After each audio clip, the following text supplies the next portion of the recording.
A very good evening to you on this Tuesday, the 10th day of February 2026. Thank you for choosing Hope TV. I'm Tess Njenga, and our sign language interpreter is Bonfils Murithi. Let's take a look at the day's news. Democracy for the Citizens Party, that is DCP leader Rigathi Gachagua, has accused President William Ruto of failing to deliver on major promises to northern Kenya. The former deputy president has raised eyebrows on the 4 billion Kenya shillings allocated to 23 arid counties, insisting it is too little to address the drought menace. And as Sami Adika reports, the former deputy president has announced plans to carry out a special audit of counties and constituencies in northern Kenya to assess governance and resource distribution.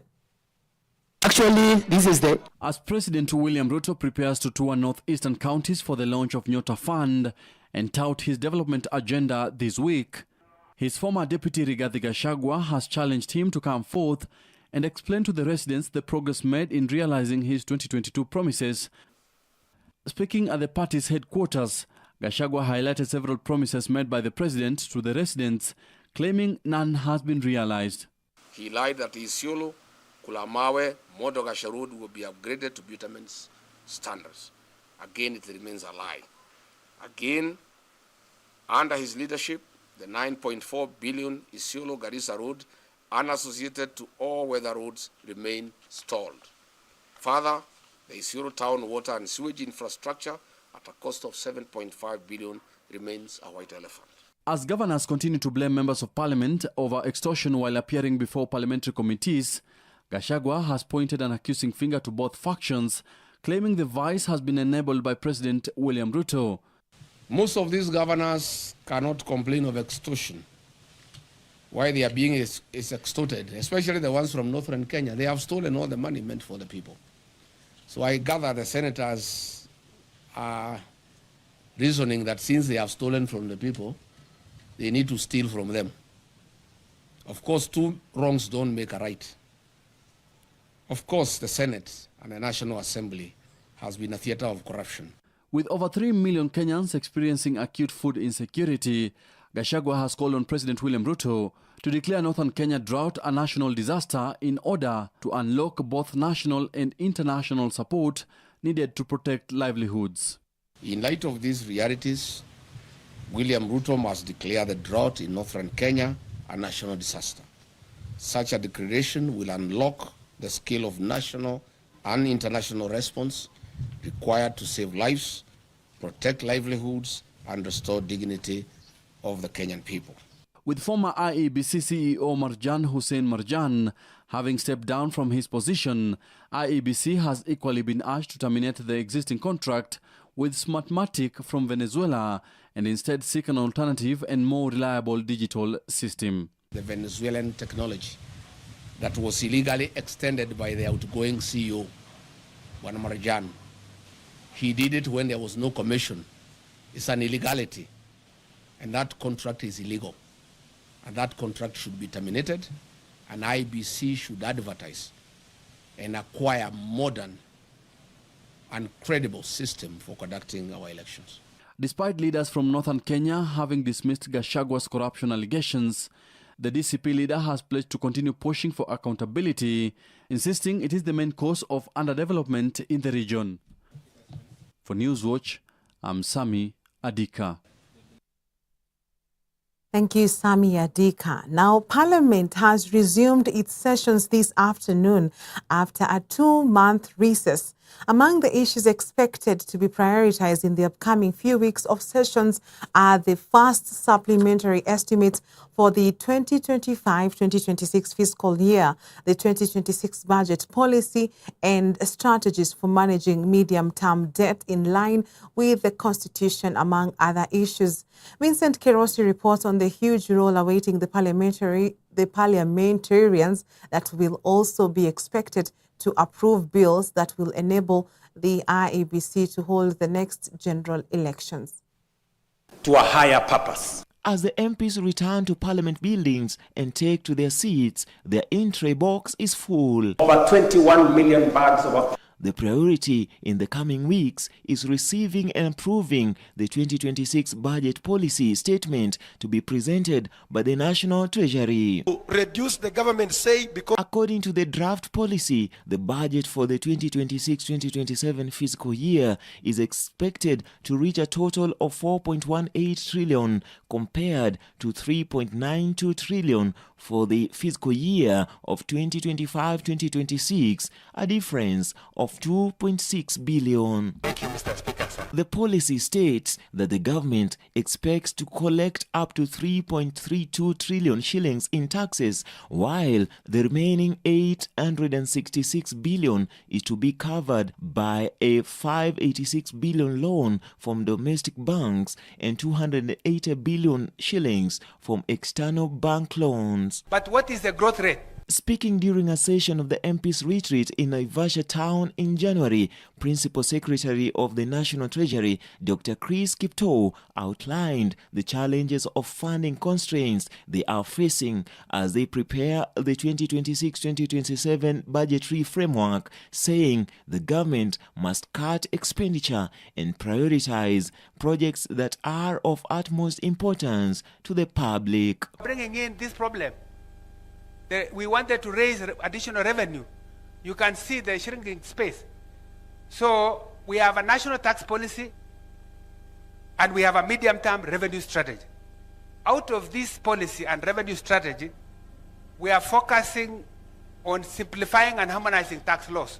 In fact, our desire is that if the situation can improve, we want to make sure that the tax The budget draft also revealed that the Ministry of Education has been allocated the largest share of 658.5 billion, equal to a 15% of the total budget, while Interior Security has been allocated 373.8 billion, Health allocated 235.2 billion, while the Ministry of Agriculture is expected to receive 196.4 billion. next time behave like Karisa Maida. Apart from the budgetary business, Parliament is also expected to discuss election and campaign financing laws, with the country's Electoral and Boundaries Commission (IEBC) saying that the existing laws have left legal loopholes that could lead to the next general elections being marred by uncontrolled financial spending, the use of foreign funds, and interference from the international community. Interacted with a number of committees, JLAC, the committee on implementation of the Constitution, and we have spoken as much about the need for us to collaborate in order for us to deliver for Kenyans the best elections in 2027. The 2013 Campaign Financing Act, which regulates how political parties and politicians in general spend money, has never been fully implemented due to the delays in Parliament. This impedes IEBC's ability to carefully scrutinize the financial spending habits of politicians. Members on your desk, Vincent Kirosi, Hope TV. revised program. Much appreciated, Vincent Kerosi, for that update. Now, the Orange Democratic Movement, ODM, has convened a National Executive Council NEC meeting scheduled for tomorrow at 10 a.m. in Mombasa. Party leader Dr. Oburu Oginga is already in Mombasa for the NEC meeting and will later embark on a 3-day tour of the coast region starting in Lamu on Thursday. The meeting is expected to focus on internal party divisions, with the future of ODM Secretary General Edwin Sifuna set to dominate discussions amidst disagreements over the party's political direction.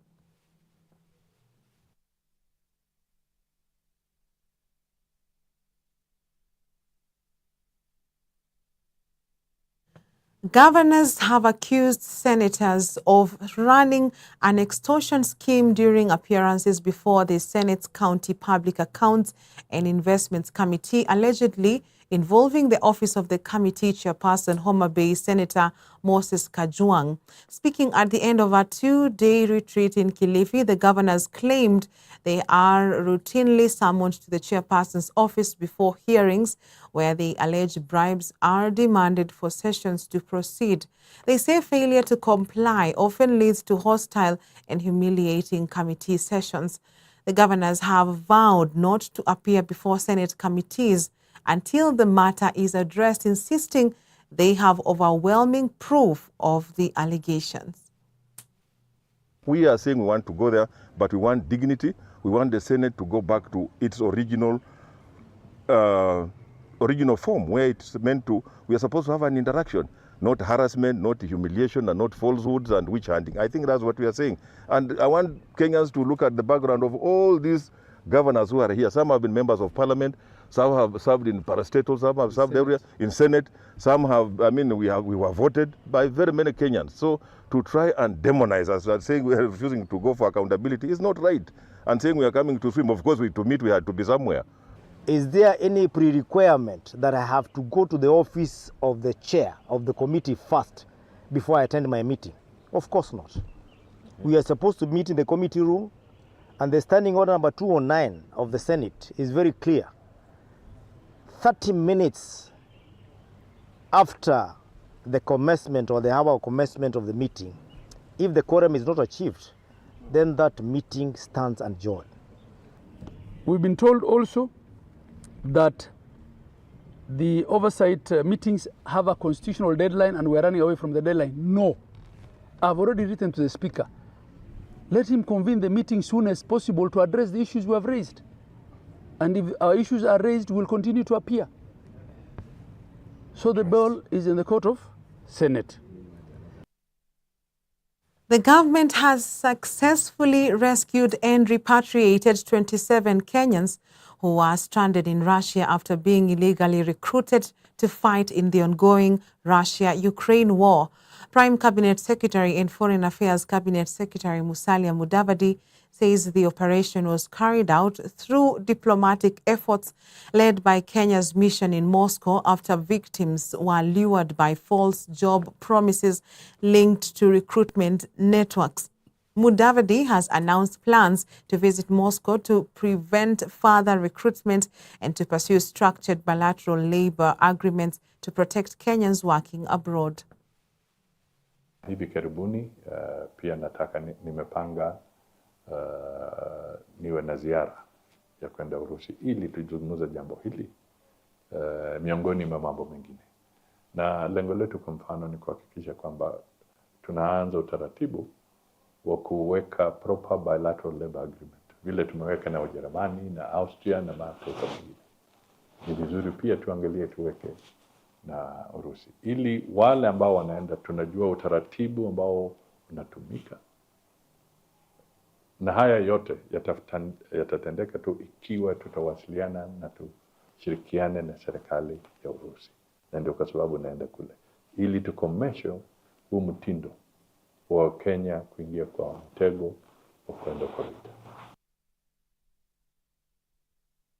Indeed, a great sigh of relief for those 27 families whose loved ones have come back into the country. On that note, let's take a short break on Newswatch tonight. We'll be coming back with more news. Stay with us.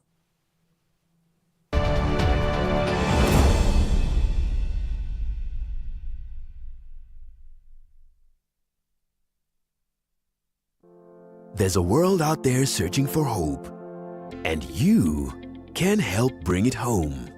By becoming a friend of Hope, you're helping us share the love of Jesus through Hope FM and Hope TV. With a donation of any amount, join hands with us to bring hope and point souls to the transforming power of Jesus Christ. Become a friend of Hope today by making your donation through the M-Pesa paybill number 933933, account FOH. For more information on how to become a friend of Hope, call 0116-212-723 or email customerexperience@hopefm.org or visit www.hopemediakenya.org. Friends of Hope, keeping hope alive. going back to the heart of worship. Whether up the mountain or down the valley, we were created to worship God. Enjoy carefully selected worship music every Wednesday all day long. Oh, I will sing of the goodness of God.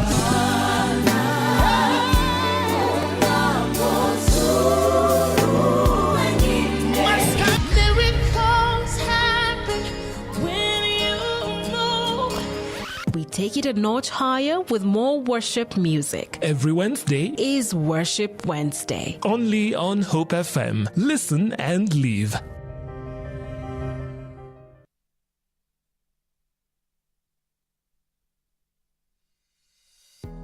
Hello there, my name is Beatrice Nudi, a host on Hope at Dawn with George Gishuru. Thank you so very much for your support and your loyal viewership. How is the signal in your area? We would love to know. Please do scan the QR code that you see on your screen so that we can know how to serve you better.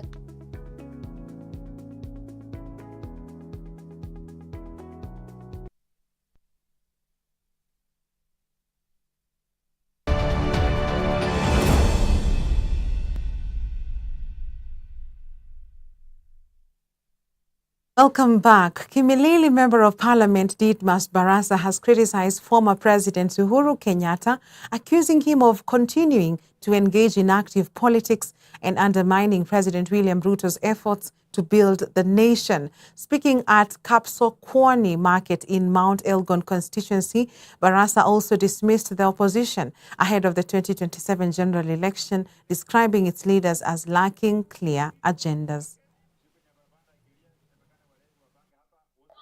Na niambie ule Uhuru Kenyatta, safari ya William Ruto kupeleka Kenya Singapore iling'oa nanga na haitarudi nyuma, na nimwambie asikuwe na wasiwasi, azoee sura ya William Ruto, kwa sababu William Ruto hakuna mahali penye ataenda.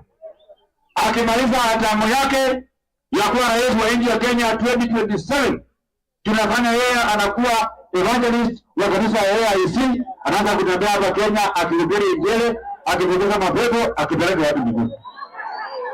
Wale ambao wanafikiria Samuel Ruto ataondoka 2032, wasahau William Ruto is here to stay. They should smell the coffee and adjust their lifestyle, because we cannot afford William Ruto apeleke Kenya Singapore, alafu kije yaribiwe atinakalazo mshoka. Away from politics to matters health, the Kenya Union of Clinical Officers, KUCO, has condemned what it describes as attacks and misinformation targeting healthcare workers through sections of the media. The union cited a reported incident in Bomet County where a healthcare worker was allegedly linked to the sexual assault of a patient. KUCO stressed that such sensitive cases must be handled with professionalism, thorough investigation and strict adherence to the law in order to safeguard the rights of both patients and healthcare providers. We want specific media that carried out this story, and to the extent of arresting a person who has not been arrested. And even I talked to the OCS. And the OCS say they never even went for this person because even before, because you must prove that, because this is a criminal process. If you report, you are given a P3. If you get a P3, you go to the medics. The medics feel what was the finding. So this was never done. Even the P3 that they were given, they returned it to the police without any documentation. In the procedure of the labor relations, where the union is able to engage with the administration of the facility to ensure that the welfare of the workers is going on well, this is usually the initial step, signing a recognition agreement, and now this gives us a legal standing to be able to engage as an employer and the representative of an employee, which is the union, on matters welfare of our people. The Devolution Empowerment Party, also known as the BAS Party has urged the Independent Electoral and Boundaries Commission (IEBC) to ensure free, fair and transparent elections in the upcoming Mbeere North by-elections in Embu County. The ward by-elections in Muminji and Evurore, scheduled for February 26th, follow the resignation of MCAs Newton Karish and Duncan Boy, who unsuccessfully contested the parliamentary by-election last year. The by-elections come amidst heightened political activity following the opposition's loss of the parliamentary seat in Mbeere North. Hii by-election ya kiti ya MCA tutachagua Boniface Gare wa Chuvi na chama cha Mbas. Kamati ya uchaguzi IEBC, tafadhali tunaiomba ishughulikie na isimamie uchaguzi bila biasness. Isikue kama ya last time. IEBC, I think at the moment has no bones. It's new. We don't know who controls it, but we have an idea. But they were toothless during the election of Karis. They were nowhere to even make a decision. It was the army. And even when they went to announce whatever they wanted to announce, it was the army escorting government officials. That's it. So it was a non-participatory election as far as the Mbeere people are concerned, Mbeere North. I was one there. We tried to even get in the turning center. It was impossible. I personally, I gave the account to IEBC a week ago about what happened, and I hope they are going to rectify. Across our borders, at least 53 migrants, including 2 babies, are feared dead after a rubber boat overturned off the coast of Libya, according to the UN Migration Agency. The International Organization for Migration, IOM, says only 2 survivors, both Nigerian women, were rescued by Libyan authorities. The boat, carrying 55 migrants and refugees, sank about 6 hours after leaving the coastal city of Al Zawiya in northwestern Libya.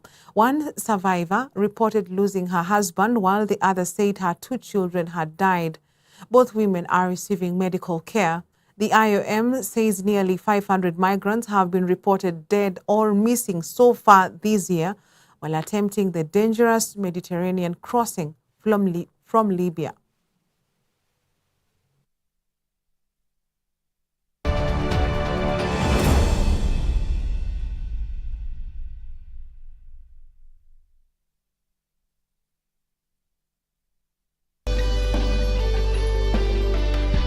We have no means and no ways in our own capacity or knowledge to bring someone to Christ. This is the perfect plan of God to bring us to maturity and to become spiritual people that would stand against the attacks of the enemy, the wiles of the enemy, and stood against persecution, opposition, and continue and finish the race. In the same situation, we have to find out what Jesus taught, and whatever is being said, we are not going to run away from what Jesus said.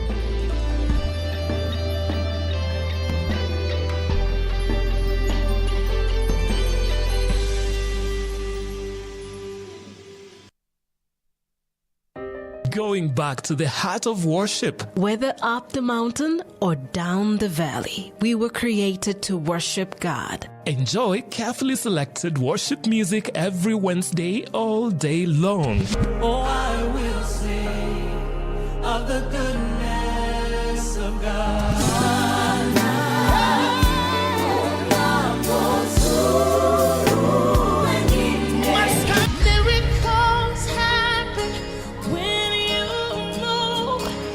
We take it a notch higher with more worship music. Every Wednesday is Worship Wednesday. Only on Hope FM. Listen and live.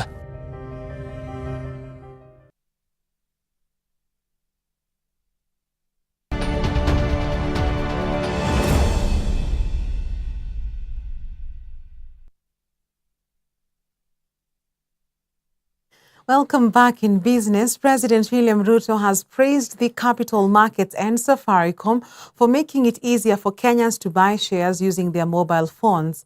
Speaking at the Nairobi Securities Exchange during the launch of Safaricom's ZD Trader platform, the president said the innovation will expand access to capital markets, especially for low-income earners previously excluded from share trading. Ruto described ZD Trader as a major milestone in transforming how Kenyans participate in the stock market while strengthening a national savings and investment culture. Trading on the NSE will no longer be reserved for a few. As I said, we are opening the doors to millions of retail investors. We invite all Kenyans to move from being observers to active participation in our capital markets. So the National Treasury will continue to come up with policies under your guidance to contribute to the growth of the robust and efficient capital markets that can more effectively play their role as engines of economic growth and broad prosperity. Population of close to 60 million, only 200,000 can access the markets because of the market structure. Today, I hope we open the doors for millions to now come into this space and participate and create wealth and own something, be owners of capital, of property, of assets, of shares in companies in a very structured manner. Diamond Trust Bank says Kenya's economic recovery will depend on effective government project implementation, fiscal discipline and management of risks from public debt, climate shocks and global uncertainty. In its 2026 economic outlook, DTB projects economic growth of 5.3%, up from 4.9% last year, supported by low inflation, easing financial conditions, and targeted government spending. The bank says borrowers could see lower interest rates, though this will depend on the government's domestic borrowing needs, while warning that high debt levels and climate risks remain key challenges.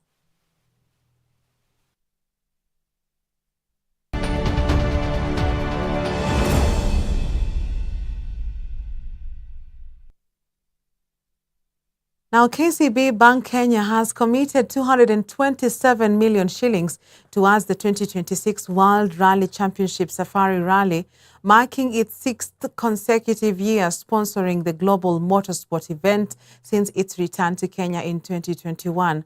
Of the total amount, 100 million shillings will go directly to Safari Rally Kenya, while 28.5 million shillings will support 5 KCB-sponsored drivers from Kenya, Rwanda and Uganda. The remaining funds will be used for marketing and promotional activations.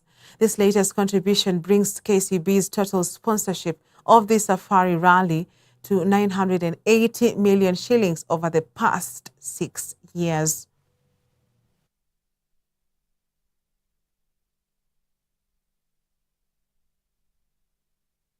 And with that, it is a wrap on Newswatch tonight. On behalf of the whole team that has made this bulletin a success, thank you for watching. I'm Tess Njenga and our sign language interpreter is Boniface Mureithi.